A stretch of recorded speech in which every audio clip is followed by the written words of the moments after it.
Hello, this is Mike Lively from Northern Kentucky University, and this is part 2 of Adobe Air Flex 3 Encryption System.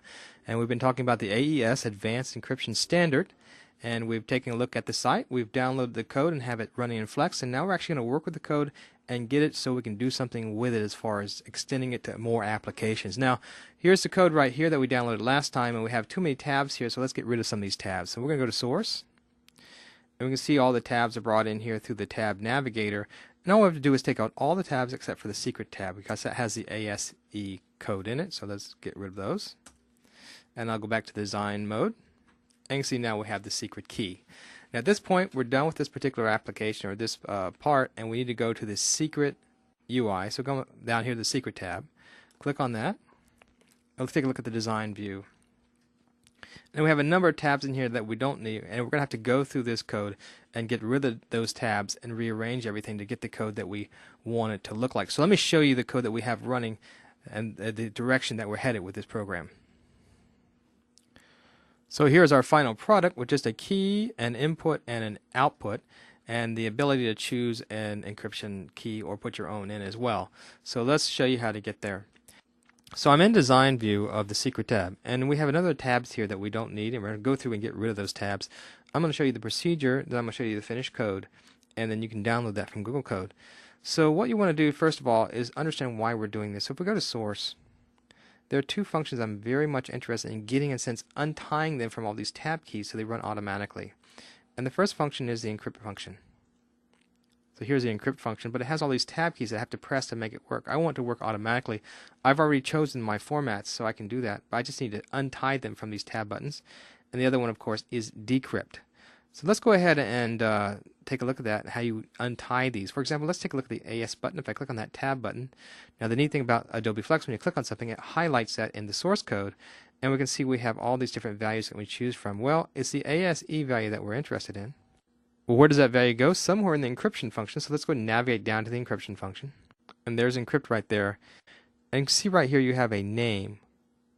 You have this encrypt type value, and you have this mode type value. Now where does that come from? Well, let's roll over and click on that. And that takes me right back up to this ID right here, this combo box ID. So when that ID is clicked on, then that function is executed. So let's go back down. And what we can do here is basically just encode, basically physically, just by cutting, pasting that value right there. And that's going to enable me to unlock this thing or unleash it from those tab buttons, because once again I want it to run automatically. Let's go back up and try the mode button. So I'll go back to design. There's my mode button right there.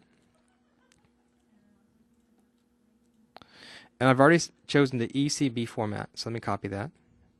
And let's go back down to encrypt, and see the value right here is mode type. So if I go down here, surf to the encrypt function. And there's my mode type right in there. I want to paste that in as well. Right. Now I see for some reason I lost my ASE value. So let's go ahead and paste that in again. ASE. Now every time you make a change, you want to make sure you save it and you want to run it. You don't want to make a number of changes and run it, because you're going to get an error eventually. You're going to have to tab back and redo until you get it right. So let's run this and see if it works.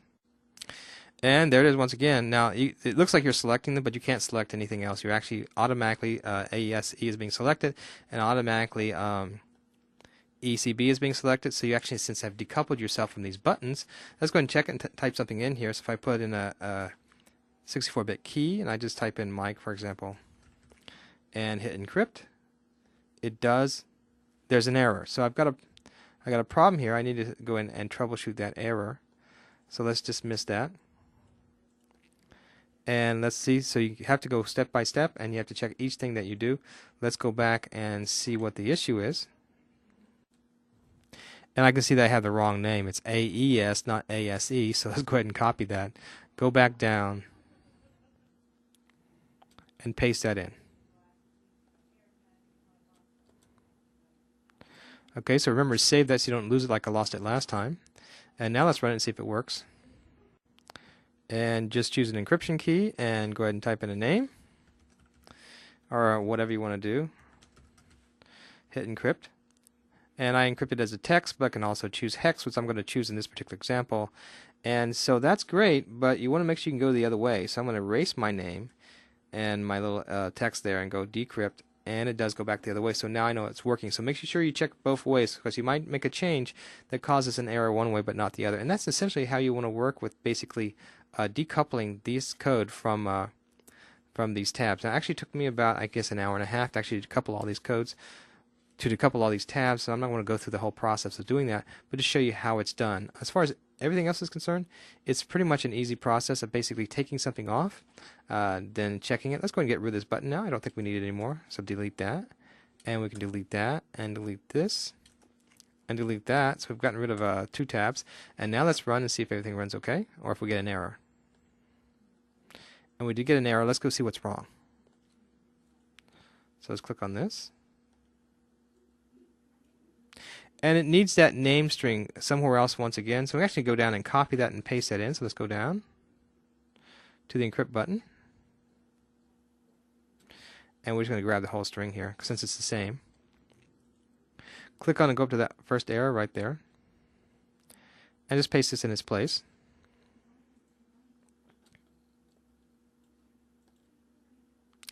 And let's go to that second error right there. I'm assuming it's the same type of error, and it sure is. And let's go ahead and paste this in this place.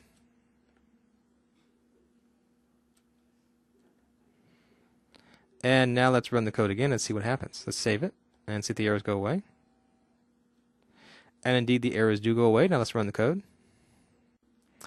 And now let's try this some encryption. I'll type in Mike is here and hit encrypt.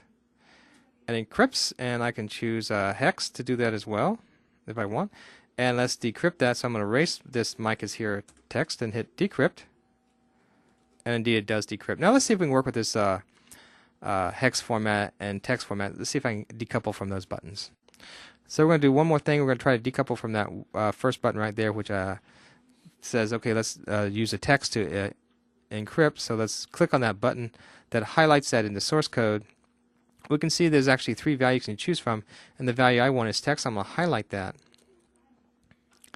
And I'm going to see where that function is fired. You can see when on change, the display input is changed. So if I hit the control button, roll over that, and there's the display input function right there.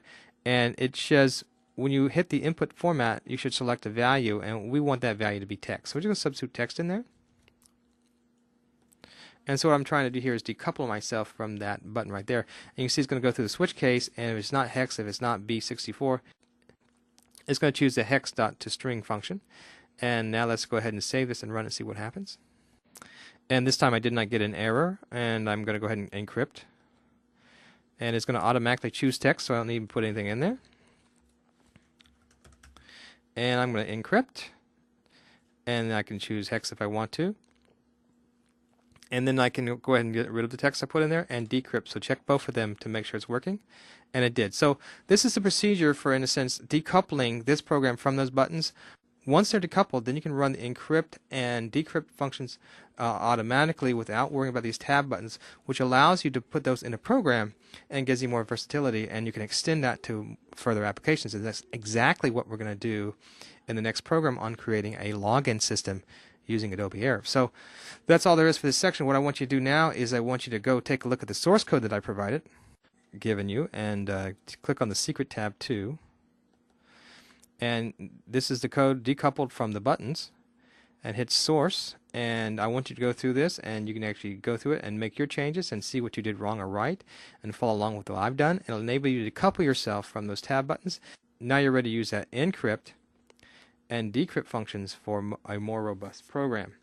So let me remind you once again, to get this code, all you have to do is go to my Google code, and that's at code.google.com/p/flexcookbook1, downloads/list, and download the encryption-based code.zip. And all that code is there, enough to get you going. And good luck in working with and hacking systems like this. This is all we need to do for the next iteration.